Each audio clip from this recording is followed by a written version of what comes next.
Shikues të alert, mirë mbroma, përshëndetje nga ekrani i televizionit Ora News. Jemi me 2 prill, më falni me 2 maj, një dit pas 1 maj dhe 28 prill. Do të flasim pikërisht për këto 2 data sot në fakt, për çështjet që na prekin të gjithë ne. 28 prilli, që ndoshta ajo gjithë e din, 1 maj sigurisht e njohin gjithë, është dita ndërkombëtare e sigurisë dhe shëndetit në punë, ose e njohur ndryshe edhe si dita ndërkombëtare për kujtimit të viktimave në punë, ose jo vetëm viktima, por edhe të dëmtuarve, ose ata atyre që kanë pasur pasoja në punë, e organizuar në gjithë botën si një lëvizje sindikaliste, e nisur në vitin 1996. Ndërkohë 1 maj e njohim gjithë, fatkeqësisht shërben si ditë feste dhe pikniku, ndërkohë duhet ishte një ditë krejt ndryshe, kështu u pa edhe dje në kryeqytet apo qytete tjera të Shqipërisë. Kjo ditë, pra 28 prilli në fakt, asaj dua të mësoj më shumë sot përveç faktet, përveç ditës 1 maj sigurisht, përkon me fushat ndërgjegjësimi me qëllim përqendrimin e vëmendjes ndërkombëtare mbi tendencat e reja në fushën e sigurisë dhe shëndetit në punë, si dhe në rëndësinë e problemet lidhura me lëndimet, sëmundjet dhe vdekjet në mbar botën. Slogani i 28 prillit për vitin 2025 është revolucionarizimi i shëndetit dhe sigurisë, roli i inteligjencës artificiale dhe digitalizimi në punë. Pa u ndalur shumë në element, sepse do të diskutojmë gjatë emisionit, regjia do të më ndihmojë me disa pamje, siç bëjmë her pas here në fakt që ne publikojmë çdo të premte në fakt raportet e RAPEX-it, Komisionit Evropian për produktet jo ushqimore, të cilat nuk ofrojnë siguri dhe nuk janë konform rregulluar Bashkimit Evropian. Sot kemi ndarë 4 vegla pune që në fakt janë thuajse të ngjashme ose të njëjta, të marra nga faqa e RAPEX-it dhe që cënojnë sigurinë e atyre që përdorin. Janë kryesisht makineri prerëse, këto që kemi ndarë sot pra janë 4, makineri prerëse për shkurre dhe bar, ato vidat e tyre apo zinxhiret sipas raportit të RAPEX nuk ofrojnë siguri, mund të shkputen, duke shkaktuar në lëndime për përdoruesit e tyre. Produkti nuk është në përputhje me kërkesat e direktivës së makinerive dhe as vendimin e Komisionit 2012-32 të Bashkimit Evropian, që ndalon vendosjen e treg të aksesorëve prerës të tipit me furç apo prerës të ndryshme, pra që përdoren në kopshtari në punë të ndryshme. Janë këto 4 produkte të cilat kishin lidhje me makineritë me mjetet e punës, sepse RAPEX sjell çdo të premte, në fakt çdo javë 10 produkte jo ushqimore të cilat nuk janë konform rregulluar të Bashkimit Evropian, që cënojnë cilësinë tonë të jetës dhe të shëndetit, bëhet fjalë kryesisht për lodra fëmijësh që kemi anoncuar gjithmonë, për cilat kanë kimikate ndryshme, produkte nga më të ndryshmet që ne i përdorim çdo ditë dhe mund të jenë në shtëpitë apo marketet edhe në Shqipëri, siç janë produktet e kozmetikës, makina që blihen edhe me 0 kilometra dhe që për shkak të disa defekteve të rriqen ose kthehen mbrapsht nga prodhuesit e tyre. Pra një gamë e gjerë nga RAPEX, por sot ndam 4 vegla pune, meqense do flasim për sigurinë punë. Dhe për të folur për këtë çështje, kam në studio zonjën Irida Qoçi, është zëvendës kryeinspektore e përgjithshme e Inspektoratit Shtetëror të Punës dhe Shërbimeve Shoqërore, ose thjesht Inspektorati i Punës, siç e njohim të gjithë. Nëse ju kam në studio. Faleminderit për ftesën. Zoti Dritan Ylli është ekspert i sigurisë në punë dhe ish kryeinspektor i këtij inspektorati, nëse ju kanë në alert. Mirëmbrëma, faleminderit për ftesën. Dhe zoti Renato Muçaj, kryetar i sindikatës së Post Telekomit Shqiptar, mirë se vini. Faleminderit për ftesën. Sindikatat mjaft të rëndësishme, por do ta them që pak aktive në kuptimin e reagimeve tash, pra ose protestave, ose jo pa qëllim përmenda që 1 maj për ne shërben si ditë pikniku dhe feste.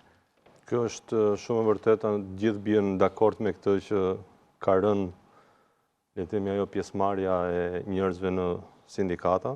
Kjo do të thoja unë ka disa arsye, po një nga arsyet kryesore është se ndoshta sindikatat nuk kanë gjetur atë hapësirën e dur për të treguar se çfarë mund t'ju ofrojnë këtyre punojësve, ose të shkojnë deri tek punojësit ta informojnë që duke qenë në një sindikat çfarë përfitimesh ke. Shpeshherë ne na mungon ky komunikimi dhe në vendet e punës kemi këtë problem. Sepse kjo kërkon edhe kapacitete njerëzore. Nëse ti futesh në një ndërmarrje, duhet të kesh përfaqësues të mirë përgatitur, por nga ana tjetër sindikata nuk është e aftë ndofta për shkak të fondeve të pakta që ka, ti paguaj këta përfaqësues. Shumicat e punëve bëhen në formë vullnetare dhe marrëdhëniet tona të vullnetarizmit në shoqërinë tonë janë çik problematike se të gjithë shikojnë le të themi më shumë atë pjesën e interesit.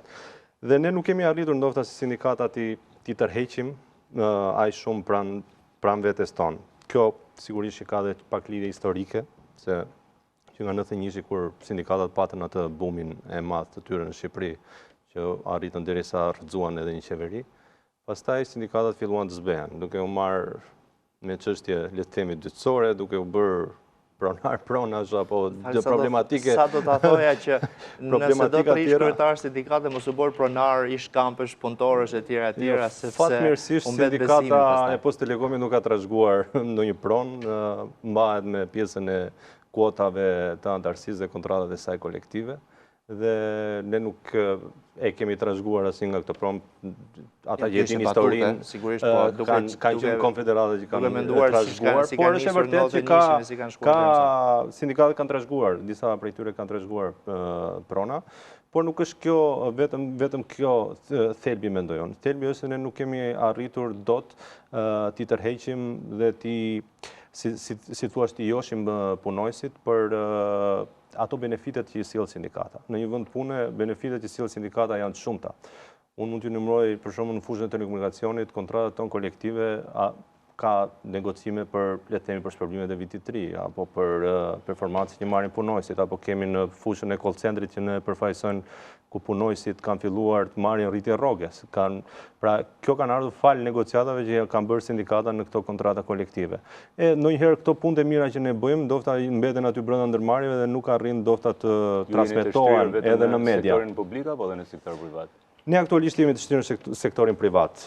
Kemi qenë edhe në sektorin publik, ku ka qenë tek posta shqiptare, por posta shqiptare aktualisht ka një kontratë kolektive që do të rinegociohet përsëri, por aktualisht jemi në sektorin privat, në fushën e telekomunikacionit dhe të call centrave.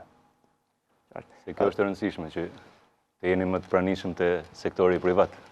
Të ngrini sa më shumë. Unë do të thoshe që sfidat janë më të mëdha në sektorin privat. E ekzistencës në çdo ndërmarrje të sektorit privat. Kjo është synimi, besoj. Dhe besoj se ndonjëherë organizimi i sektorit privat është shumë më i vështirë ndonjëherë se ajo pjesa shtetërore, sepse ndofta privati është çik më nuk e do domethënë atë kontrollin e sindikatës, është pak më larg kësaj. Sigurisht që ka kompani të mira korporate që ne përfaqësojmë, është drejt për ta ngritur në çdo ndërmarrje. Që e duan që ta kenë edhe përfaqësimin e sindikatës, duan her pas here bëjnë konsultime me sindikatën, pyesin se çfarë mendojnë punojësit. Pra, ka kompani të mëdha që e respektojnë shumë mirë këtë pjesë. Ndërkohë ka kompani tjera të cilat vuajnë për pjesën le të themi e përfaqësimit ose nuk lejojnë që të organizohen sindikata në këtë kompani. Megjithatë, mendoj që është një moment që të gjithë po flasim për sindikalizmin, po kuptohet qartë efektet që ka pozitive që ka një sindikalizëm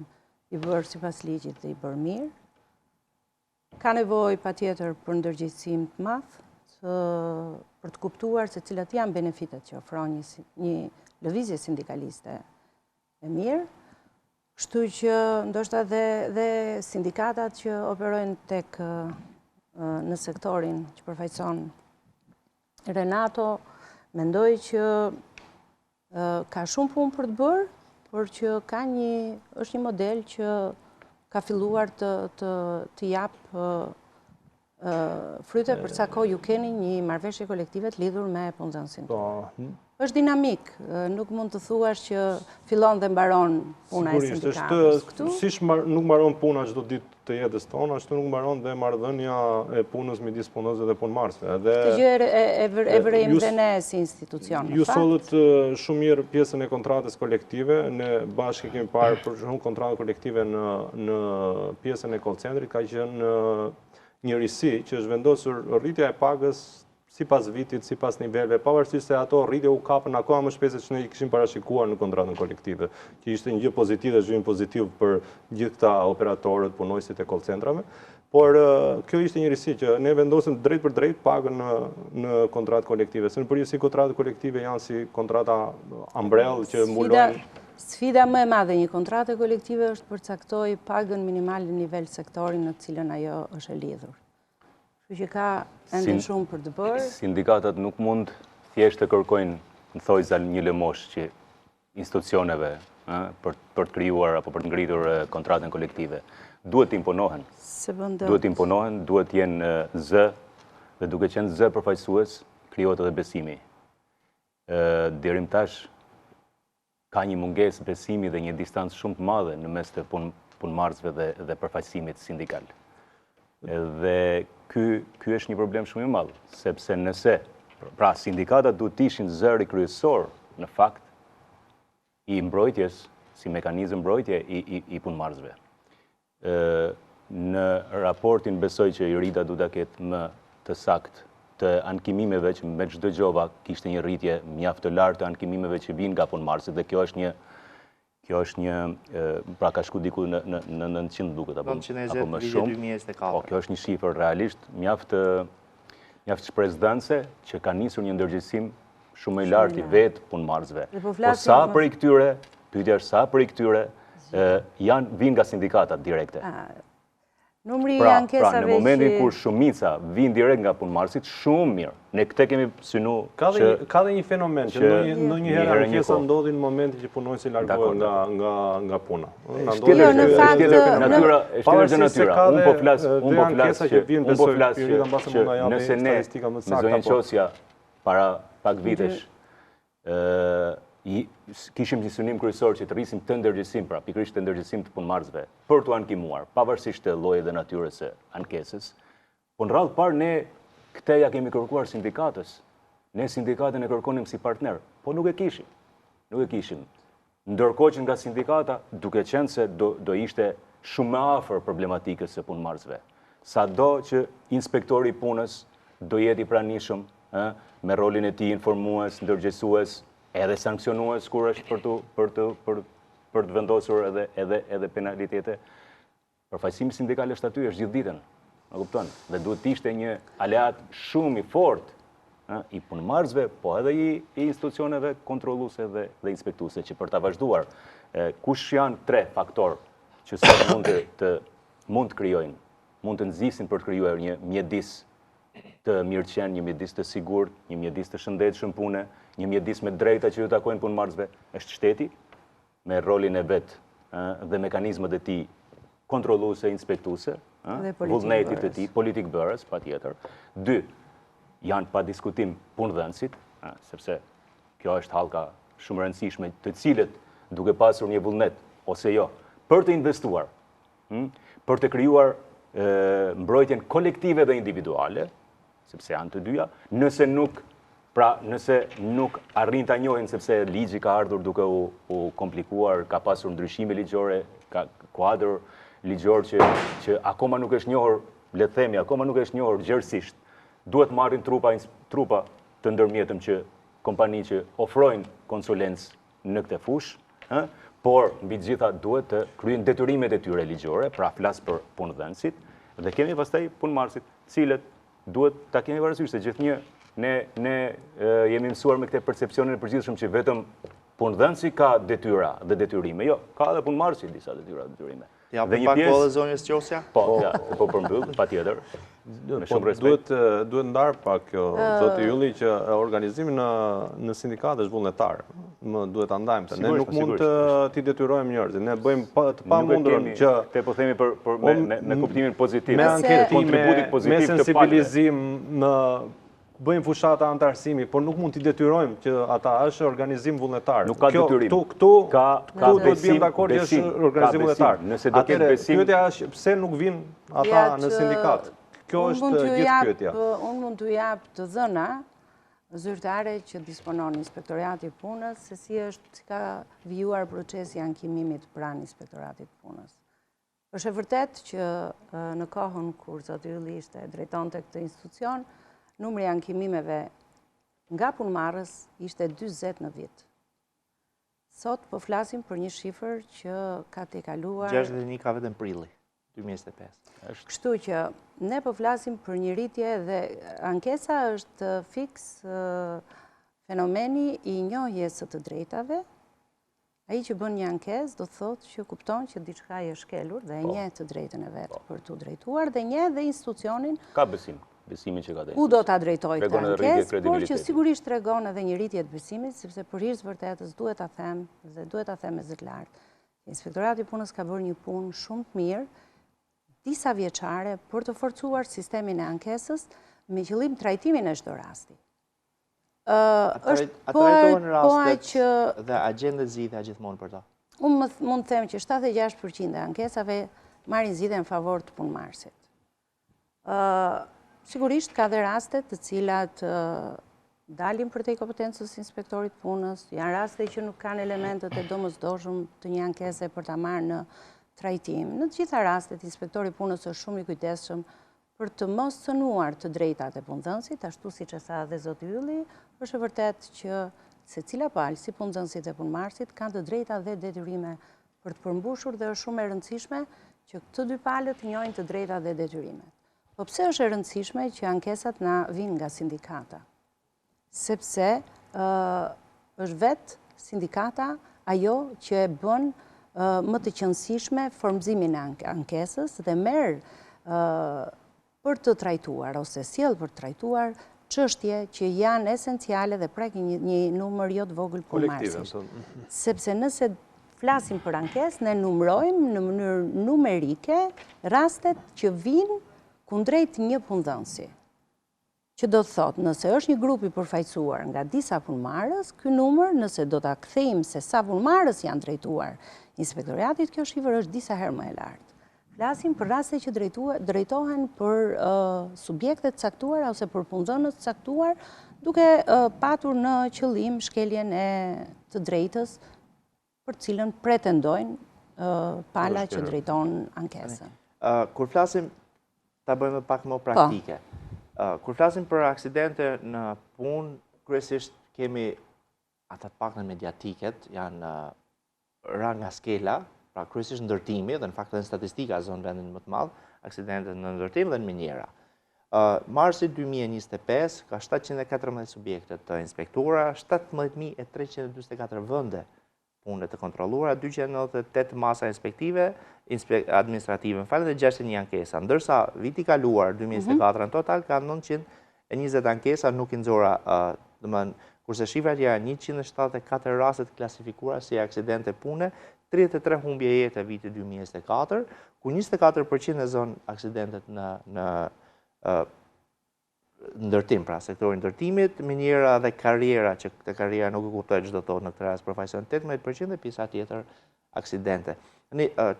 Cilat janë problematikat kryesore që hasen në këtë sektor, pra ndërtim dhe minjera, po them në këtë rast, por në të tjera, në gjithë sektore që të cilët rrezikojnë më shumë jetën e punëtorëve, ose shëndetin, s'po them jetën, se jo gjitha mund të jenë fatale. Në shifrat që ju me të drejtë citoni dhe Nga faqja juaj ja marr. Që patjetër, për cilat ne i bëjmë publike, të gjithë treguesit e raportet tona e bëjmë publike. Në fakt është e gjithë situata në raport me raportimin e aksidentit në punë, të cilë informacion që ka inspektorati punës. Mund të themi dhe ne në fakt bëjmë një punë shumë të madhe që çdo rast ngjarje apo lëndimi të raportohet pranë inspektoratit punës. Dhe numrin 174 që ju me të drejtë përmendët në total janë punëmarrës të aksidentuar në punë. 177, nga cilët 33 me pasojë humbjen e jetës dhe kjo që i referohet vitit që lan pas. Patjetër që 24% cituam, sa i takon sektorit të ndërtimit, për shkak të zhvillimit të madh që ka ky sektor, jemi koshient, gjithë po e shohim se çfarë bumi zhvillimesh ndërtimi është aktualisht, ka dhe riskun më të lartë. Edhe vetë ndërtimi, sektori ndërtimit, klasifikohet si një sektor me një risk shumë të lartë sa i takon aksidenteve në punë. Në çdo literaturë të sigurisë dhe shëndetit në punë, risku zero nuk ekziston.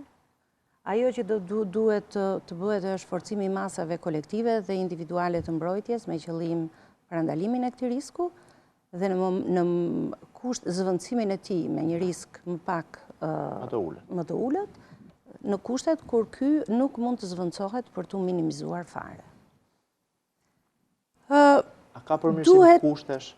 nga punëdhënësit në këtë rast? Që punëdhënësit kanë një rritje të kulturës së ndërgjegjësimit, kjo besoj është e dukshme, sepse nëse ne flasim për përmirësimin e kushteve të sigurisë së shëndetit në punë, duhet kuptojmë që është edhe perceptim. Patjetër, një rast që bëhet mediatik dhe çdo jetë njerëzore e lënduar, jo më e humbur, dhëmb. Dhe në momentin që kjo bëhet mediatike, patjetër që merr dhe vëmendjen më të madhe. Ndërtimi shton edhe faktin që është puna në lartësi, në vetvete, është një ndër punët më të vështira dhe më të rrezikshme. Ashtu ju përmendët edhe miniera karriera, për ta sqaruar.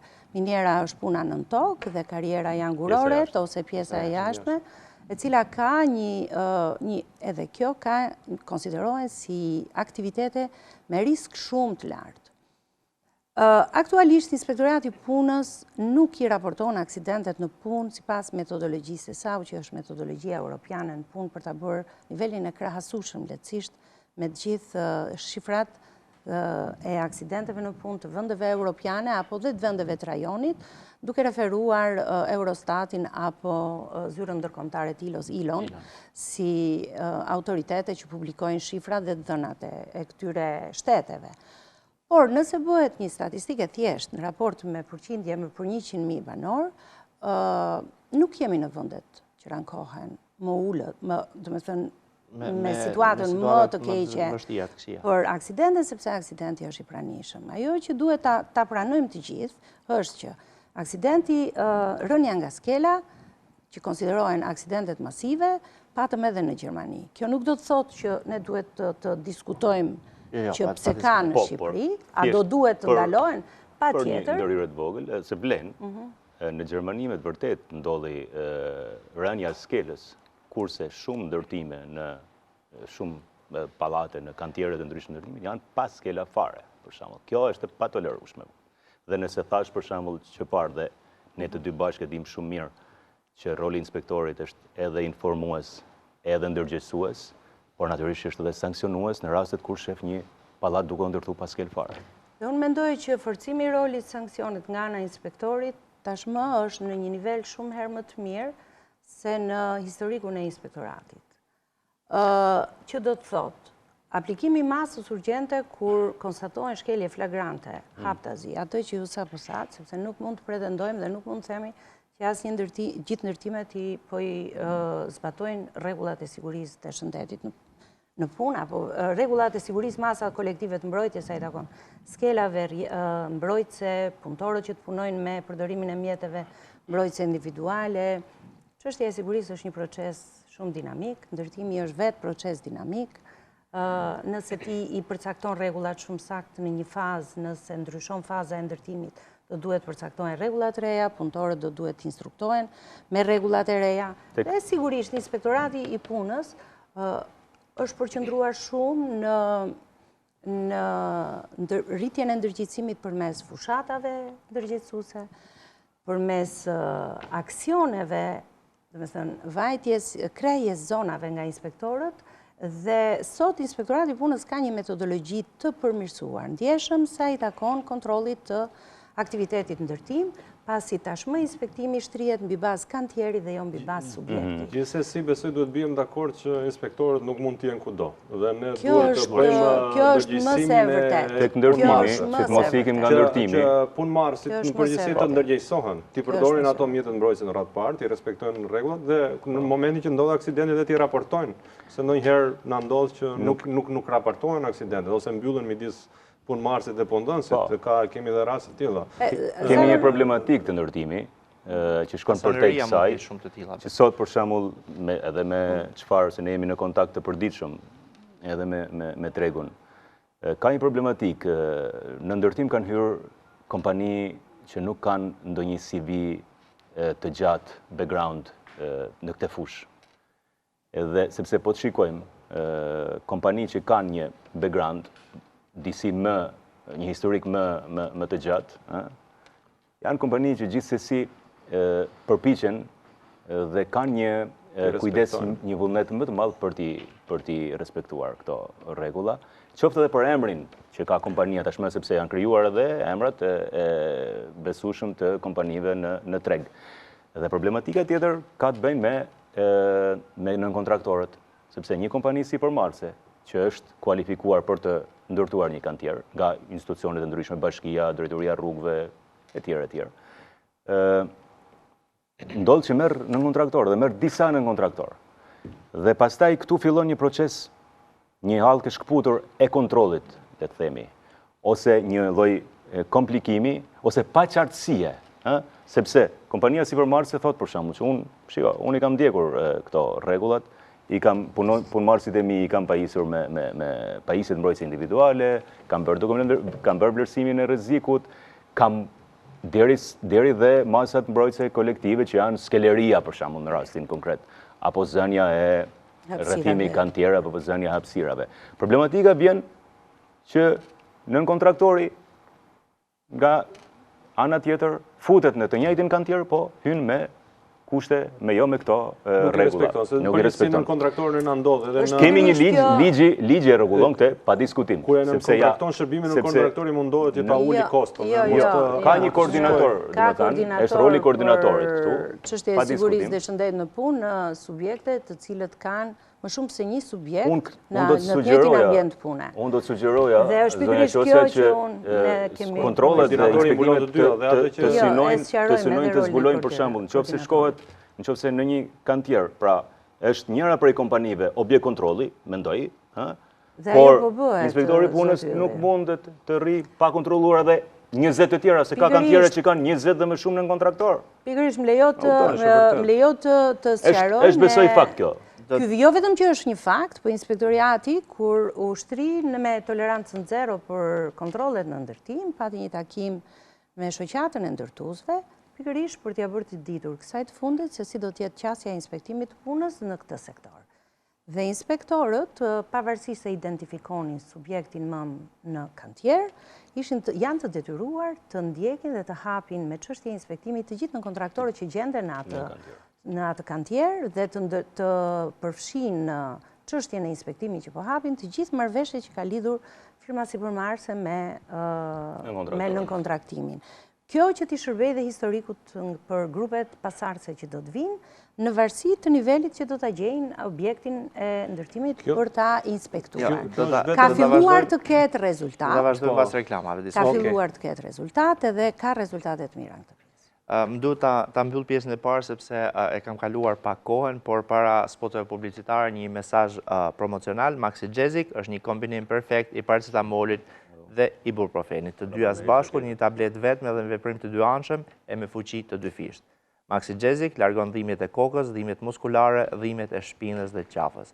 Me një tablet Maxigesic largon dhimbjet e artritit dhe të reumatizmës, ideale për dhimbjet që shkaktohen nga gripi. Është Maxigesic, pra është shpëtim për dhimbjet e dhëmballëve dhe ato që të kapin gjithkohën befasisht. Ndaj mbajeni me vete kudo që shkoni. Hapësirë publicitare, kthehemi pas pak, mos u largoni.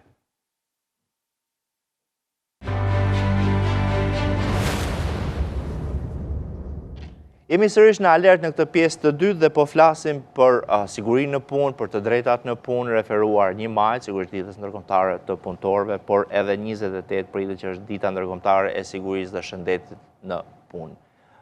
Zoti Ylli e përmendet pak më herët, pra në pjesën e parë, në një prej fjalive tuaja, çështjen e kompanive të reja, cilat nisin ndërtime, punë të ndryshme tjera, por që mund mos kenë ekspertizën e duhur në raport me sigurinë punë, njohjen e rregulla e tjera.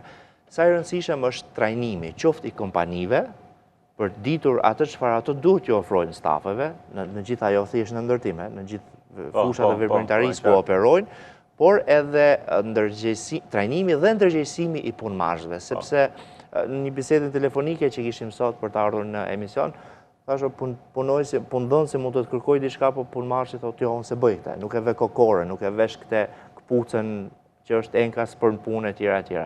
Sa të rëndësishme janë këto trajnimet, edukimit, qoftë punëdhënësve, po edhe të punëmarrësve, të stafeve të tjera, për procese që ata kryejnë. E theksuam përpara që të dyja palët kanë të drejtat dhe detyrimet e tyre.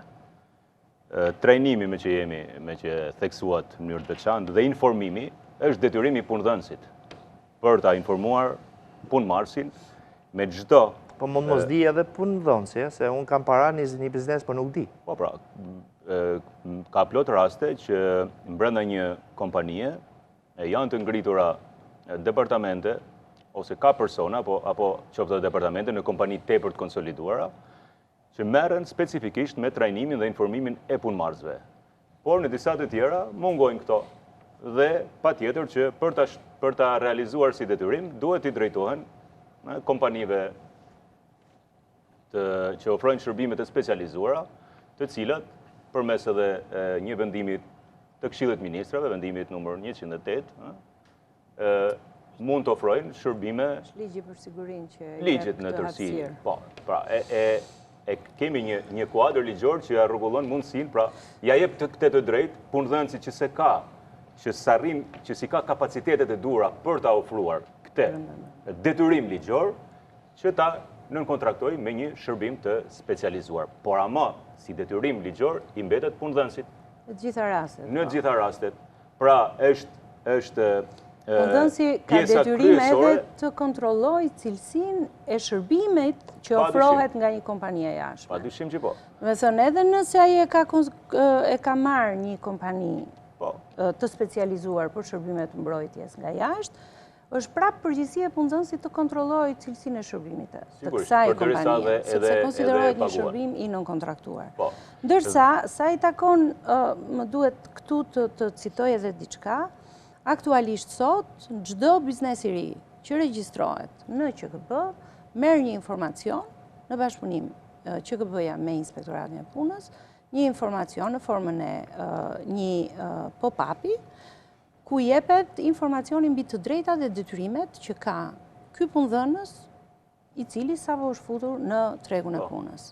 Pastaj, nëse punëdhënësi është i përgjegjshëm dhe do të respektojë rregullat e punës, jo vetëm nga ana institucionale që ka hapësira për të marrë informacionin e duhur dhe për të mbështetur, por është e vërtet kjo që vetë ligji ka lënë edhe kompani serioze që janë të shërbimeve specializuara të mbrojtjes, që mund të japin një informacion dhe një shërbim shumë të mirë në këtë drejtim, por në mungesë të kapaciteteve të vetë punëdhënësit brenda vetes. Dhe përfitimi shkon patjetër tek punëmarrësi, i cili informohet. Për çfarë informohet? Informohet për çdo lloj elementi të rrezikut potencial që mund të ketë ai për të ndodhur një aksident apo një smundje profesionale. Dhe duhet theksuar kush janë pra këto të drejtat. Detyrimi i punëdhënësit është investimi në pajisje të mbrojtjes individuale. Pra nuk e ka detyrim punëmarrësi që ti gjej, ti blej pajisje të mbrojtjes, veshjet e punës, pajisje të mbrojtjes individuale. Jo, unë kam përshtypjen dakord. Por punëmarrësi që ta them si logjik, por punëmarrësi ka detyrimin çfarë? Ka detyrimin ti mbaj, ti vendos, ti vesh dhe ti mirëmbaj pajisje të mbrojtjes individuale, si element. Pra janë të drejta dhe detyrime shumë të qarta. Sigurisht pastaj kontrollori është Inspektorati i Punës. Por ne kemi një problem tjetër, që punëdhënësi investon për pajisje të mbrojtjes individuale, marrim si element. Punëmarrësi i merr në dorëzim, po nuk i përdor. Jemi në një moment shumë kritik në vendin tonë, e dim shumë mirë, që kemi mungesë të punonjësve, punëmarrësve. S'është lehtë të thuash nga puna. Në sektor të ndryshëm dhe nuk është fort e kollajt për t'i larguar nga puna. Dhe këtë ne hasim, sepse ne bëjmë konsulencë. Dhe këtë çdo ditë. Këtë doja të thoja. Kam një fenomen në rrjetin e telekomunikacionit, kur vete tekniku i telekomit punon në një X rreth, është vetëm. Sepse aq kapacitet e ka, aq abonent ka atje, nuk mund kompania thotë unë s'më leverdis në baj dy vetëm punë. Tani këtia i del një defekt do hipin në shtyll, me shkallë vetëm. Këtë do marri komshin, hajde më ndihmo pak, ma mba pak shkallën, tani këtu kemi një fenomen se edhe ne vetë nuk dim se si ta zgjidhim këtë. Dhe duhet, unë kam përshtypjen që kompania që e ka nënkontraktuar, sepse kjo është shërbim me nënkontraktim, nuk e bën kompania më, po e bën nënkontraktori, këtë e shkel nënkontraktori. Nënkontraktori duhet ta pajisë atë me një person tjetër, që të vi nga një qytet tjetër, me makinë, me automjet, që ta ndihmoj. Ta themi pak më, po ta themi pak më qartë. Nga ka ndodhur rastën e ku nga ka rënë ai tekniku nga shkallët. Pra, kryesisht telekomunikacioni apo edhe elektricitet, gazuj, kryesisht këtu i kanë aksidentet. Rënje nga lartësia ose rënje në kontakt me energjinë. Me energjinë. Por, më duhet të sqarojmë diçka. Edhe në ligj, hierarkia e ligjeve nje si ligj rregullore e brendshme që miraton dhe përcakton vetë punëdhënësi. Që do të thotë rregullat në punë në një kompani apo në një subjekt është detyrimi i punëdhënësit, i vendos punëdhënësi. Çështja është sa kujdes unë bie shumë dakord me ty, po ka shumë formalizëm në terren, mos ta bëjmë gjën kaq roz, sepse në terren ai vetë bën dhe sigurimin teknik.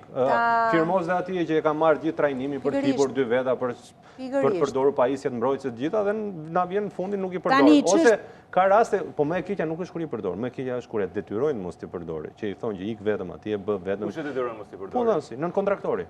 Besoj. Patjetër. Nëse sot kam rast, jo për pajisjet, jo, nuk po flasim për Renato po flet për një njeri. për masa kolektive të mbrojtjes dhe këtu duhet ta ndajmë. Çfarë është PMI-a dhe çfarë janë masat kolektive të mbrojtjes? Masat kolektive të mbrojtjes mund të jetë tërësia e masave që mund të ketë të bëjë edhe me rregulla, jo vetëm me vendosje skelash që kijet në konsiderat për të PMI-a është përgjegjësia e mbrojtjes individuale për ata që na ndjekin. Mbrojtje Pajisje individuale. mbrojtje. Do me thënë, çfarë del për te i rrezikut që nuk e mbulojnë masat kolektive të mbrojtjes dhe nuk mund të parashikosh masa kolektive të mbrojtjes më shumë se aq, vendosen PMI-t mbajnë rrezikun më të vogël, sepse sigurisht masat kolektive të mbrojtjes në nivel hierarkik prevalojnë mbi masat individuale të mbrojtjes. Në lartësi, letikesh, sa do që të kasken, po atë i shërben në një ndërtim, nëse nuk do punoj i palidhur, ka rrezikun që të bjerë. Në disa lloj pozicione pune, pikërisht prandaj kërkohet një dokument i vlerësimit riskut shumë cilësor, për të parashikuar dhe për të vlerësuar mënyrat dhe metoda e punës në mënyrë të sigurt dhe të shëndetshme. Në rastin që ju po thoni që nëse pas ka operator të tillë, fillrojtës, që ato shkojnë, ju si sindikat duhet jeni të parët që duhet bëni alertin më të madh.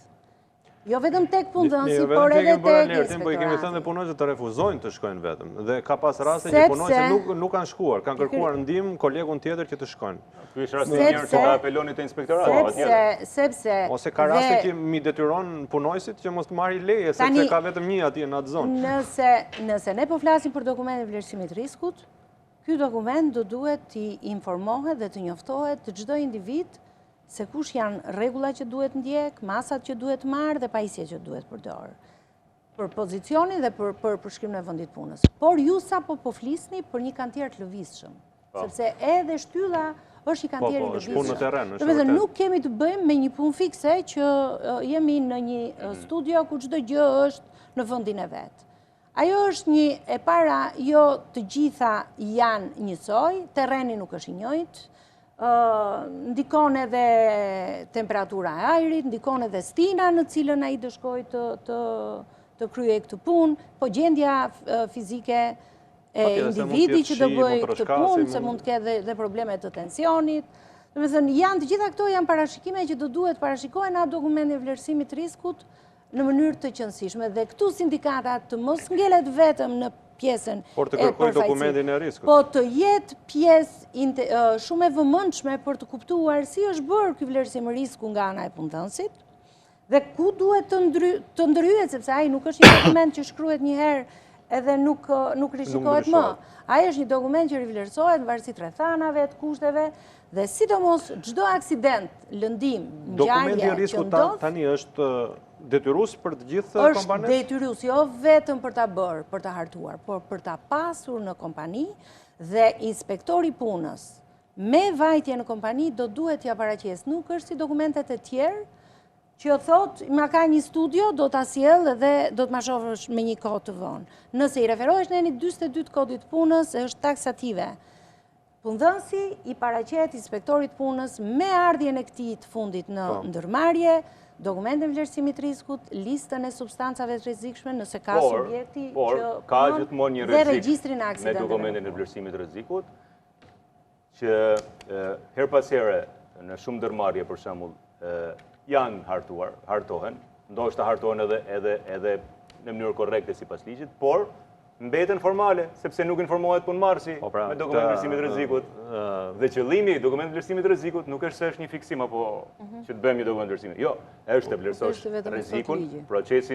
rrezikun që ka procesi punës, që ka veprimtaria punës, që ka pajisja punës, që ka mjedisi, dhe të njihet pra ajo që dalin pra, të informohet punëmarrësi. Dhe të informohet edhe për masat që duhet marrë për të shmang apo për ta minimizu rrezikun. Unë këtë do, se mua më shumë mirë që inspektoriati tashmë e ka rritur stekën goxha dhe në vizibilitet dhe në mënyrën se si i trajton dhe ankesat. Sepse më përpara mbaj mend që nuk na shkonin punojësit e inspektoriatit se nuk ruhej anonimati, kishin merak, kishin frikë dhe ky është dashur shpeshherë që ne dhe si sindikatat i bindim që okay, nuk e çoni ju, na e sillni ne që ta dërgojmë si kërkesë. Dhe kjo më vjen shumë mirë që inspektoriati ka ecur në këtë drejtim. Por unë doja të prekja edhe pak çështjen që tha zoti Ylli të formalitetit, që shpeshherë unë kam konstatuar në ndërmarrje ngritjen e Këshillit të Sigurisë dhe Shëndetit në punë formal, që nuk di askush, letrat i bën tjetër kush, firmos tjetër kush, dhe kur e kam pyet personin që ti ke emrin si antar i Këshillit të Sigurisë së Shëndetit në punë, nuk e dinte çfarë ishte. Ajo pse ishte aty. Në fakt ai zgjedhet përmes zgjedhjes. Po, kështu thotë edhe. Shikoj që ka kompani të mira shumë mirë që bëjnë zgjedhjet. Shumë mirë, unë do të silla e kam sjellur shpeshherë këtë shembull e kompanisë tonë që ne përfaqësojmë të telekomunikacionit që bëjnë zgjedhje. Dhe biles tani në këtë moment që flasim ka filluar procedura e zgjedhjes së Këshillit të ri. Do t'ja përmendesh emrin që të vi fatura në fund emisionit të kompanisë. Do ndalim në disa shifra. Prandaj isha i kujdesshëm. Në fakt janë marrë, nëse unë i kam kuptuar qartë, janë marrë nga faqja e Inspektoratit Punës për raporti punës për vitin 2024, thot 52% e punëmarrësve evidentuar të kryen punë të pasiguruar në skemin e sigurinë shoqërore shëndetësore, informaliteti zi, janë pjesë e inspektimeve. Këto janë konstatime apo inspektimet planifikuara, 52%. Nuk e kuptoj shifrën. Janë një tjetër, 74% e punëmarrësve evidentuar që paguhen me pagë minimale për punën e kryer janë pjesë e inspektimeve të planifikuara. Të qartësojmë diçka. Aktualisht Inspektorati i Punës ka një sistem Mira, është platforma Mira që për ish të vërtetës është një platformë e cila realisht ka rritur cilësisht punën e Inspektoratit të Punës. Jo vetëm që shërben si guid për inspektorin e punës që ky fundit filloi procesin e inspektimit nga fillimi deri në fund, duke u orientuar në një bazë legjislacioni që nuk është e vogël, por është shumë e madhe, por që të bëjë transparencë të vendimit të tij edhe për të njëjtat shkelje, në të njëjtat rrethana, në të njëjtat mënyra të aplikohet e njëjtaj sankcion. Sigurisht sistemi orienton, sugjeron mas sanksioni, sepse inspektori është vendimarrës, në fund ditës është ai që ka vlerësuar, pastaj edhe anë të cilat sistemi mund mos i shoh dhe është pjesa që prandaj ka të drejtë inspektori të bëjë këtë gjë. Ky sistem ka 2 module dhe një nga modulet është moduli i analizës riskut. Ajo që ne kemi thënë në raportet tona, dhe unë tashmë po kuptoj shifrën 50% që po thoni. 52-57 për çështjen e kontrollave. Ka të bëj mënyra e planifikimit të inspektimeve tona. Duke qenë një trup e vogël inspektorësh, nuk mund të jemi mbas çdo subjekti, por kemi fuqizuar dhe kemi forcuar kapacitetet e institucionit dhe metodologjisë që përdorim për të çuar inspektimin në subjekte që kanë më shumë probleme ose që kanë risk më të lartë me informalitetin. Dhe ajo që kemi konstatuar është nëse në më përpara aplikimit të kësaj platforme, informaliteti kryesisht gjenden në inspektimet rastësore apo tematike nëpër fushata, dilnim fushat kundër informalitet dhe aty kishim numrat më të mëdha të informalitetit, tashmë informalitetin e kemi shtrirë gjatë gjithë vitit sipas inspektimeve të planifikuara mbi bazë risku. Pasi janë disa element, faktor risku që të çojnë i vën peshë të caktuar subjektit për ta nxjerrë me një problematik dhe për të thënë që ky subjekt ka risk për informalitet. Për shembull, është një subjekt që punon me turne të dyta dhe të treta, ka një numër të madh punojësish, patjetër që a priori ekziston një risk që të shohim se si paguhen këto punët e kalkulimin e orëve orëve dhe të treta. Nëse ka pasur historik më përpara dhe ka pasur element informalitetit në vendimarrjet e inspektorëve, për shembull ka pasur punëmarrës të pasiguruar, të padeklaruar, punë të kryer të papaguar, edhe kjo e shton vlerën e riskut për të përcjellur ky subjekt dhe për të bërë pjesë e inspektimit. Ajo që ne kemi thënë është që informalitetin e zi tashmë e kemi në një ose punëmarrës pa deklaruar, bazuar në inspektimet e programuara, vetëm në inspektimet e programuara, kemi një përqindje të konsiderueshme, por që është më e vogël, patjetër. Nga çfarë ka qenë është ajo që dua të them është që shifrat e informalitetit që raporton Inspektorati i Punës nuk tregojnë domosdoshmërisht informalitetin në situatën reale.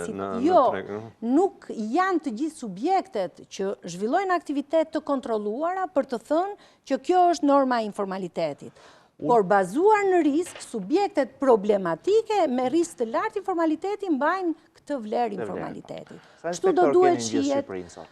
Në gjithë Shqipërinë në nivel rajonal 98 inspektor tereni, por që Drejtoria Qendrore ka 21 inspektor, të cilët her pas here bëjnë përmirësimin e grupeve të punës nëpër fushata, nëpër çështje të caktuara, ankesa specifike të caktuara, përfshihen edhe ato në teren. Zoti Muça në fillim që s'mund të ketë inspektor në çdo subjekt, pa ja bëhen mbi edhe një bazë plan risku. Kjo është bërë që të rritet efikasiteti i inspektimit të punës duke maksimalizuar të gjithë metodologjitë dhe format e punës. Dhe duhet pa diskutim sërish duhet ndikuar shumë në rritjen e ndërgjegjësimit, të edukimit dhe të informimit, se desha të ndalim edhe që parë këtu.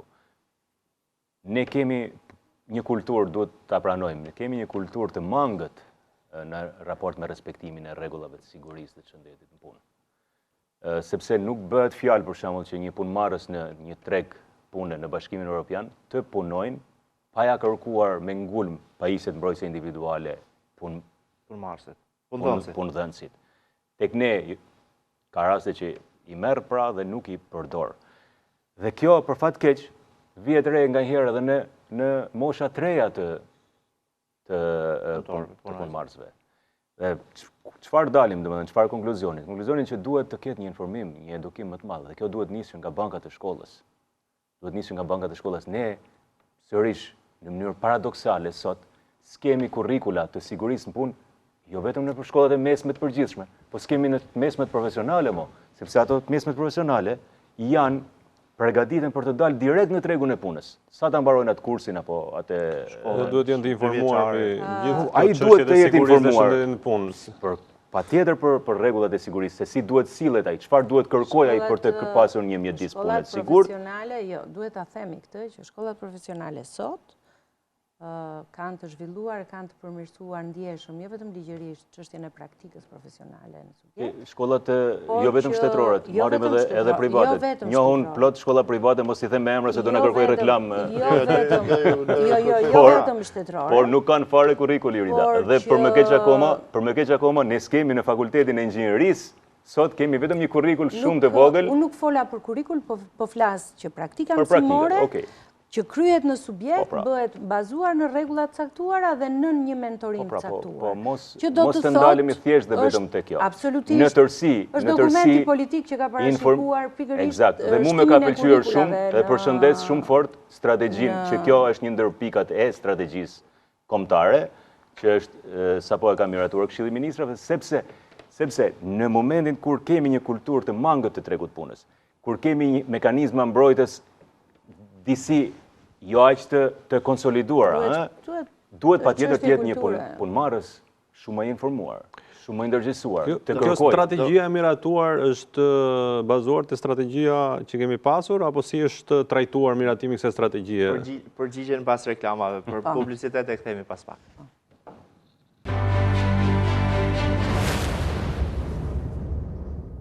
Jemi sërish në studio në këtë pjesë të tretë dhe të fundit të alert për këtë të premte. Zonja Qosja, pyetjen e bëri në fakt Renato në lidhje me strategjinë, por për cilën duhet të përgjigjeni tani, por përveç kësaj pastaj kam pyetja tjetër në vijim është se si ka ecur legjislacioni shqiptar për sigurinë punë në raport me aktin të Bashkimit Evropian dhe pastaj sigurisht edhe zbatimi i tij se kjo është më e rëndësishme.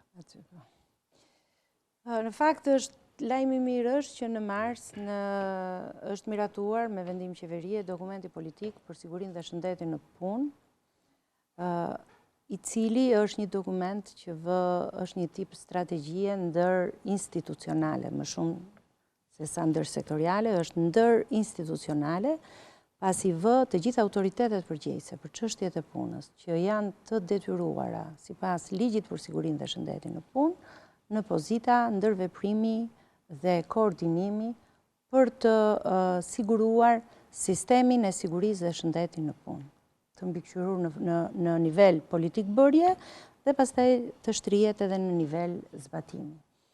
Është një dokument i cili në planin e vet të veprimit ka parashikuar ngritjen e Këshillit Ndërinstitucional për çështjet e sigurisë dhe shëndetit në punë, i cili do të jetë një këshill që ka qenë vakum deri tani. Ka parashikuar ndërtimin e pikave fokale në çdo ministri për çështjet e sigurisë dhe shëndetit në punë, pasi sipas ligjit sigurisë dhe shëndetit në punë nuk ndahet kontrolli i shtetit nga kontrolli i privatit, edhe është tenton pikërisht të fuqizojë çështjet e sigurisë dhe shëndetit në punë edhe vetë shteti brenda strukturave të veta, duke patur një rrjet pikash fokale të cilat do duhet kalojnë si zhvillimin e tyre, trajnimin, marrjen e informacionit edhe të çimin në gjithë strukturat të cilat përfaqësojnë të këtyre njohurive, sepse po flasim pikërisht për rritjen e kulturës ndërgjegjësimit, e cila nuk mund të jetë thjesht një fushat dhe nuk mund të pretendojmë që me një fushat caktuar apo me shpërndarje fletpalosje kjo gjë të shkojë tek punëmarrësi fundor. Sistemi për siguria dhe shëndeti në punë është sistem, është çështje sistemike. Nëse ajo vendoset mirë si çështje sistemike ku secili kryen mirë rolin e vet, patjetër që fillon të rritet edhe kultura e ndërgjegjësimit në mënyrë më masive, e pastaj është më i thjeshtë edhe zbatimi. Gjithë duhet kuptojnë që kur je në një punë ti nuk ke përgjegjësi vetëm për veten, po ke përgjegjësi edhe për shokun me cilin ti po punon, sepse nëse nuk njeh rregullat e punës, edhe nëse nuk të ndodh gjë ty, mundet të bëhesh shkak për të shkaktuar një aksident apo një lëndim tek shokët, skuadra apo personat në cilët ti punon. Dhe është shumë e rëndësishme që çdo punonjës që futet në ambientet e punës, domethënë si duhet kujdeset ose nga vetë ose nga sistemi që ka ndërtuar për sigurinë dhe shëndetin në punë përmes koordinatorit sigurisë dhe shëndetit në punë, personave caktuar përgjegjës për çështjet e sigurisë dhe shëndetit në punë, të bëj pikërisht instruktimin me rregullat bazë, çfarë është e papranueshme, si duhet punohet dhe ku është vendi punës së gjithsecilit deri ku e ka hapësirën. Përtej këtij dokumenti politik për sigurinë e shëndetit në punë, përveç kësaj ka edhe fuqizimin e rolet të institucioneve zbatuese. Bëhet fjalë për Inspektoratin e Punës, për Inspektoratin e shtetëror shëndetësor, Institutin e Shëndetit Publik, pasi sipas këtij dokumenti janë parashikuar edhe përputhshmëria e AKISB-s me legjislacionin shqiptar që rregullon sigurinë dhe shëndetin në punë. Pavarësisht se ka një parafrim shumë të mirë legjislacioni shqiptar me ligjin evropian për sigurinë dhe shëndetin në punë, duhet kuptojmë që ligjet e punës janë dinamike, tregu është dinamik dhe vazhdimisht dalin rekomandime edhe direktivat e reja dhe s'ka asnjëherë përre dhe gjithmonë do të ketë procese të parafrimit.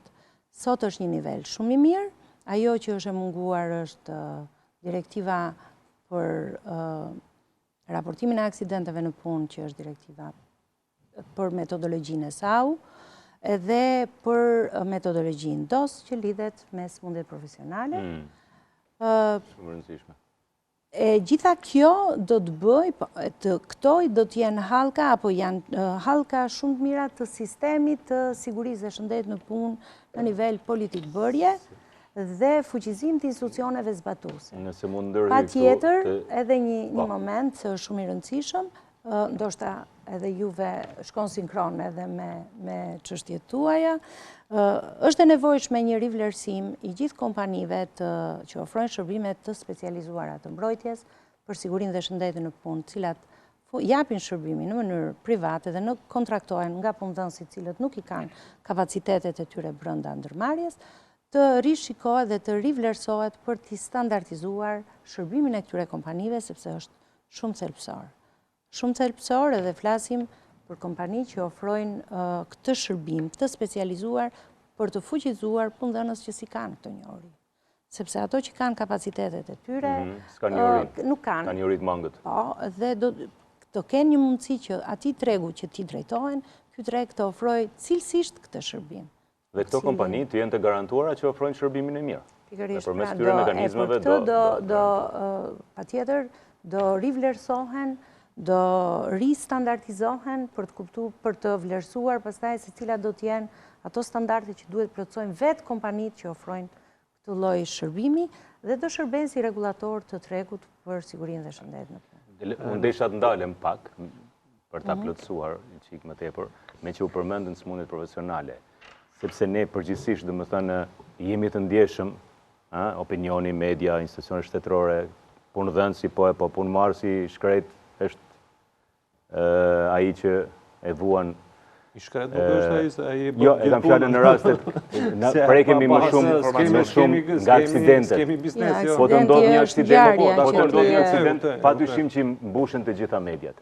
Problematika është që nuk ka kohë për shembull që nuk shohim një investigim, një hetim, një rast që të bëhet problematik i smundjeve profesionale, sepse nëse aksidenti ndodh dhe mund të ketë edhe pasoja fatale për jetën, mund të ketë edhe më i lehtë, smundja profesionale është e njëjta, është dëmtimi i shëndetit, nuk ndodh më njëherë ajo siç ndodh aksidenti.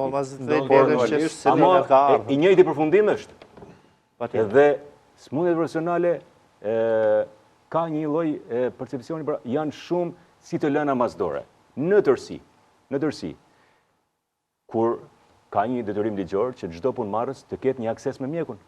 Pse të ketë një akses me mjekun? Që kur fillon punën, t'i hapet kartelat, të bëhet kontrolli klinik i përgjithshëm, për të parë pastaj për të vijuar me kontrolle të vijueshme, për të parë se si do jetë ecuria e shëndetit të këtij punëmarrës në raport me pozicionin dhe procesin e punës. Shumë rëndësishme dhe se kemi edhe disa problematika tjera, siç e përmendte pak më përpara. Se tash një pjesë në fakt ka disa aksidente që ndodhin edhe për pasojë të shumë vende pune, ke përdorim alkooli. Kemi shumë aksidente që ndodhin për pasojë. Edhe pastaj Daniu i dopi raki pra se në fillu punën në frezë për shembull ose në torn. Por ose e lëm alkoolin, ka probleme me tensionin, kanë probleme me zemrën. Po si mund ta lejosh një punëmarrës që ka probleme me tension, të ngjitet dhe të punojë në lartësi?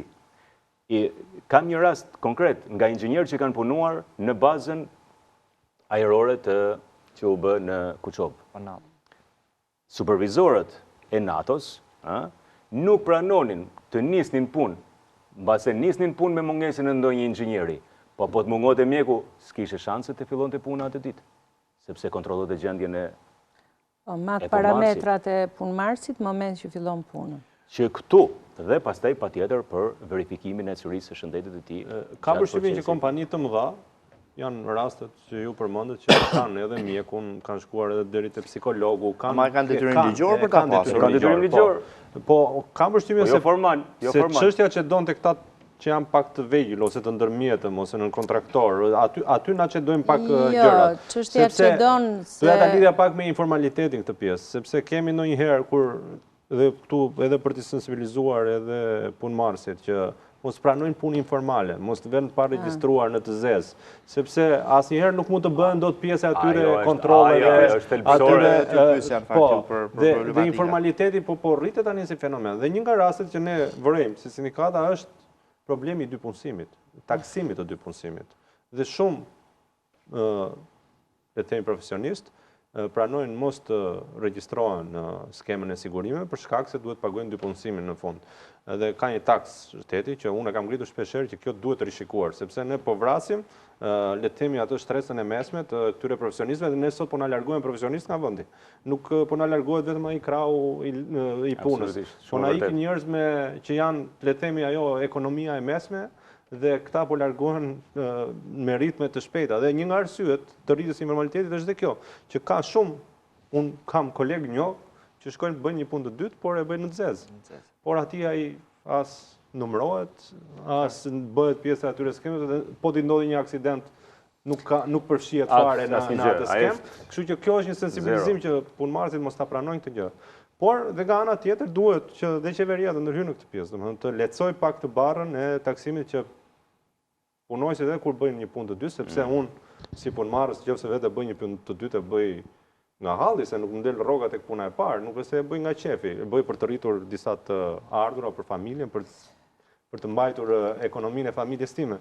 Dhe për këtë arsye duhet që të shikohet të ketë incentiva, patjetër. Të shikohet kjo pjesë, sepse po na rritet numri në informalitet në këtë pjesë. Hiq pastaj pjesën informale që punojnë në për që pasiguruar që do të pyesja në fakt, ndoshta nuk e di nëse si është sektori juaj që mbuloni pra, por a ka shumë raste të ngritjes zërit të ankesave për njerëz që marrin X para, por kanë deklaruar vetëm atë pagën minimale në bank. Kjo sigurisht ndikon tek kontributet që ata derdhin për sigurimin e tyre shëndetësore e shoqërore. Problematika të ndryshme që mund të kenë, ndoshta jo vetëm sektori juaj, po kryesisht pasonat, për shembull, besoj që ose edhe sektor tjerë të cilët janë të prekur edhe nga problematika tjera, se kur flasim për sigurinë punë, nuk flasim vetëm për një aksident, flasim edhe për ato lëndët kimikate që mund të përdorë në sektor të ndryshëm që substancat kimike që shkaktojnë smundje profesionale, të orët e papaguara, turni 2, 3 apo orët shtesë në rastet veçanta. Jo, probleme ka dhe derisa është rritur numri i ankesave, përtej asaj që mund të themi që janë sensibilizuar punojësit, kjo tregon që kemi akoma shumë probleme me tregun e punës. Qofse vim të sektori jonë, të telekomunikacioni, paka shumë ne kemi të rregulluar, nuk është se kemi punë në të zezë, domethënë çdo gjë derisa kemi dhe kontrata kolektive. Por do të theksoja për shembull në call center, ka call centra që punojnë në të zezë. Ka call centra që janë, nuk po flasim për këto të mëdha që janë serioze, ose për call center që ne përfaqësojmë që ka kontratë kolektive, por ka call centra të vogla që bëjnë atë nën kontraktime, ato punojnë në të zezë. Mbledhin disa operatorë dhe vazhdojnë punojnë në të zezë. Për mos tëmë pastaj që ushtrojnë aktivitete ilegale tjera. Në fakt, kur ne folëm për ankimimin, këtë e kishim fjalën, sepse ankimimin jo domosdoshmërisht duhet ta drejtoj vetëm individi që është i prekur nga padrejtësia. Ankimimin mund ta drejtoj edhe një person që ka dieni, që një kompani, një nën-kontraktor është në të zezë. Mund të bëjë anonime edhe ankimimin dhe merret në konsiderat. Aktualisht nuk mund të flasim për informalitetin. Këto biseda janë shumë të mira për punëmarrësit, sepse ne informojmë me këtë mënyrë edhe punëmarrësit si veprojnë. Se edhe ne sindikata nuk ndodhemi gjithkund, jemi në kompanitë tona, jemi në sektorët tonë, por nuk ndodhemi gjithkund.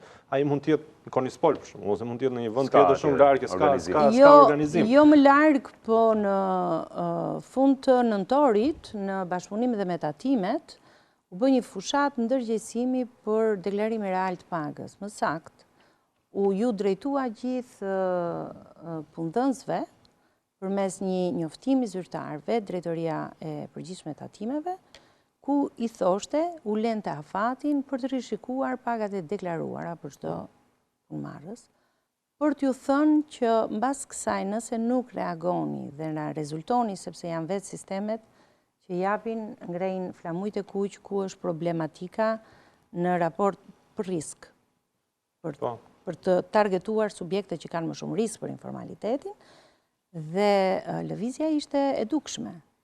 Të gjithë punëdhënësit, po thuajse një pjesë shumë e madhe e punëdhënësve, ishin ato që reflektuan. Dhe nga doli kjo, ishte pikërisht ato punëdhënës që kishin risk për dy punësimin, dhe me thënë marrëdhënie pune për dy punësim, apo që përdorin format e reja të punës.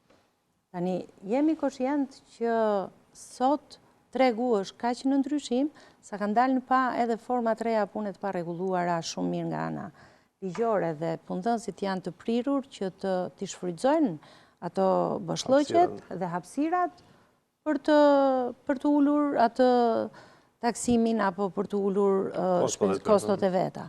Ama, ajo që dihet me siguri është që sot kemi një shkallë shumë të lartë ndërgjegjësimi për çdo individ sa i takon kontributit që derdh në skem, sepse nuk po shihet si kohë më përpara, po shihet që kontributi në fakt të shërben ty vetë si individ. Po patjetër, kjo Të duhet shërben gjatë kohës që je në marrëdhënie pune, sepse ti merr një raport mjekësor, përfiton të drejtat si barlindje, si le barlindje gratë, aksidenti në punë në cilin mund të ndodhesh, edhe nëse aksidenti ndodh nga rruga për në shtëpi apo anasjelltas, që jo domosdoshmërisht të ndodh në vendin e punës, ama e merr përfitimin 100% njësoj si të ishe vazhdoje punën, do të thënë duke e ditur këtë informacion, nuk është koha që të çdohet për kontributin e sigurimeve shoqërore, që në fund ditës është një kontribut për veten tate, që të shërben ty në të ardhmen,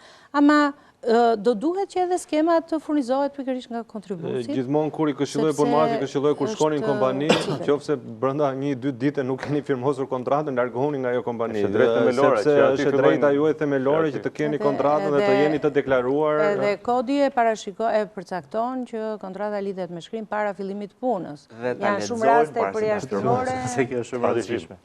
Shpeshherë ndodh që kontrata firmosen ditën më të bukur të jetës, sepse fillon një punë të re dhe shpeshherë evitojmë leximin, por është shumë e rëndësishme dhe kjo pjesë ju thatë që duhet lexuar. Po edhe sikur shumë e rëndësishme është të merret kopja e kontratës në moment që e firmon. Patjetër, se kemi pas fenomene që punonësi se jep sepse edhe mund ta lexosh, por nuk e kupton të gjithën, po që të disponosh një kopje të kontratës punës në momentin që e firmos, është minimalja e shërbimit që ti mund t'i bësh të drejtës tënde dhe vetes tënde. Duke qenë që në fillim e nisëm me pjesën e sindikatave, unë doja të shtoja diçka, sepse në bisedë kemi pasur me zonën Qosja më përpara, që ka pasur një zhvillim shumë të mirë, që është ai zhvillimi që ju informoni për shkeljet, në qoftë se ka shkelje drejtave nga punëdhënësit, kur ata marrin pjesë në tendera dhe për përdorimin e fondeve publike. Sepse kjo besoj unë është një informacion shumë i mirë dhe për sindikatat për ta shpërndarë, që i ndihmon sindikatat në këtë drejtim,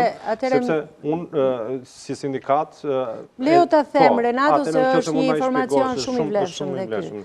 Aktualisht Inspektorati i Punës ka një marrëveshje bashkëpunimi me autoritetin e prokurimit publik, që çdo punëdhënës i cili përfiton nga fondet publike, ka detyrimin që kur bën aplikim të ketë një formular vetë deklarimi që nuk ka sankcion nga Inspektorati i Punës për shkelje të drejtave të punëtorëve.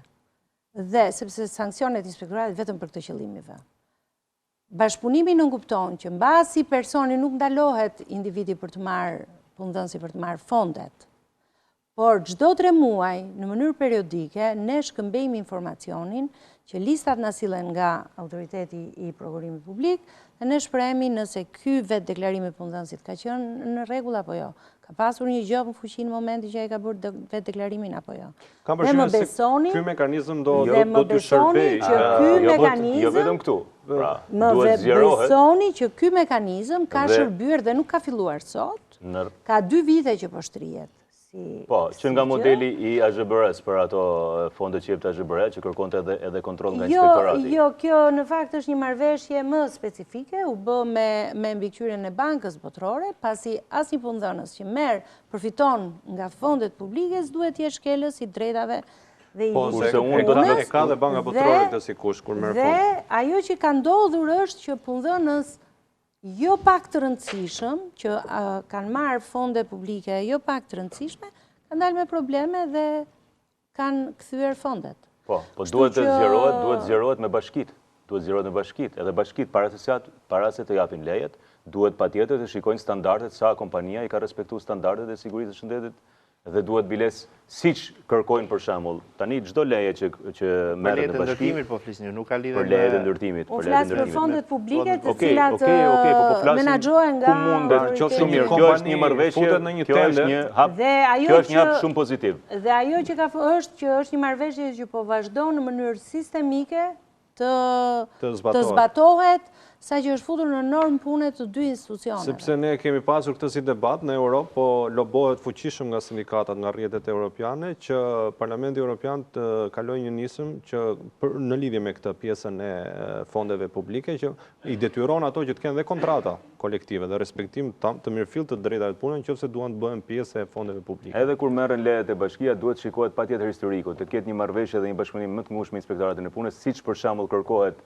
projekti i MSHZ-s, mbrojtja dhe shpëtimi nga zjarri, duhet pa diskutim të ketë edhe një le të themi një leja para fillimit punës në kantier. Është një vendim i Këshillit Ministrave që e detyron. Duhet të ketë rezerva ndaj një kompanie që ka një historik me disa aksidente apo me disa penalitete të Inspektoratit të Punës. Duhet pra një sistem monitorimi pak më të mirë në raport me ato që kompani që ju jepet leja për ta monitoruar më mirë në VMC. E dëgjova regjizorin në kufjet e operatorëve që ju kërkon që ta mbyllë emisionin. Por një pyetje kam për ju, kapitulli 2 flet për lëvizjen e lirë të punëtorëve. Tashmë Shqipëria ka hyrë në këtë proces edhe praktikisht për shkak të importit, po them, në thojzat punonjësve të huaj, nga mungesa e krahut punës në Shqipëri. Bangladesh, India, Malezia, nga nuk vinë. Këto grupe njerëzish, a kanë nevojë për trajnime her pas here të veçanta apo vinë të kualifikuar nëse keni këtë eksperiencë, kur vinë në punë të ndryshme, në sektor të ndryshme në Shqipëri, dhe a është i rëndësishëm trajnimi punonjësve shqiptar, i punëtorëve, punëmarrësve shqiptar, për te çështjeve të sigurisë në punë, por edhe për shkak se nesër pas nesër janë të lirë të punojnë në tregun e evropian pastaj. Dhe do ta mbyllim shumë shkurt. Po patjetër, prandaj edhe kuadri ligjor i jon është parafruar me Bashkimin Evropian pikërisht sepse është pas parasysh do vite kjo ditë që punëmarrësit në tregun rajonal por patjetër edhe në gjithë tregun e Evropës do qarkullojnë. Për më tepër që tani po vinë edhe për te kontinentit ton. Është detyrim informimi tyre. Shumë rëndësishme është që të kërkojnë edhe përmes agjensive të punësimit që të vinë sa më profesionistë dhe me kualitete. Tani ne jemi në një moment e thamë që detyrohen kompanitë ta marrin dhe ta vendosin punëmarrësin, punojësin direkt e vendi punës pa e kualifikuar, pa trajnuar, sepse s'kan me çfarë ta mbushin vendin e punës. Tu duhet të jenë zyrat e punës, arsimimi profesional, trajnimi profesionale më të mëdha. Por detyrimi kryesor është që ai para se të hyjë, pavarësisht është shqiptar apo i huaj, punëmarrës i shqiptar apo i huaj, duhet pa diskutim të informohet përpara se të hyjë në vendin e punës, në procesin e punës. Kjo do jetë një sfidë se për inspektoriatin merren me punonjësit e huaj. Jo, është shumë mirë që e bët këtë pyetje. Çdo i huaj, punëmarrës i huaj, të gëzon të njëjtat të drejta si një punëmarrës shqiptar. Kështu që nëse do trajnohet, do instruktohet një shqiptar, një punonjës shqiptar, në të njëjtat drejta është edhe punëmarrësi i huaj. Është bërë punë jo e vogël nga Agjencia Kombëtare e Punësimit dhe Aftësive, dhe jo vetëm, por edhe nga Ministria që mbulon çështjet e punës, dhe vetë nga Inspektoriati janë shumë projekte që janë të angazhuar dhe ka shumë broshura me informacion, dhe sepse duhet kuptojmë që punëmarrësit e huaj janë çështje të migracionit dhe janë struktura të tëra që janë ngritur për të pasur sportelet informuese për punëmarrësit e huaj që mbrin në Shqipëri, dhe për të thënë që ky informacion ofrohet në disa gjuhë, nuk di të them nëse ofrohet në gjithë gjuhët, por në shumicën e gjuhëve të vendeve të origjinës nga cilat vijnë këto punëmarrës, i kanë informacionet shumë të mira. Ajo që mund t'ju them është që këtë vit në Sirisi kemi pas ankesa të ardhura nga punonjës të huaj. Që do të thotë dhe ato e kanë njohur. Ja dalin prapë te kultura, që kanë një kulturë më të konsoliduar. Ka njëjtur realitetin tonë. Okej, nuk kam kohë. Zonja Qosa, faleminderit që ishit në alertë. Do të ylli faleminderit, do të Muçaj faleminderit. Faleminderit. Ky është fundi i programit për ditën e sotme. Do të shihemi bashkë të premten e ardhshme në 21. Mos harroni ritransmetimi i alertë është të shtunë në orën 13:30. Deri atëherë mirupafshim.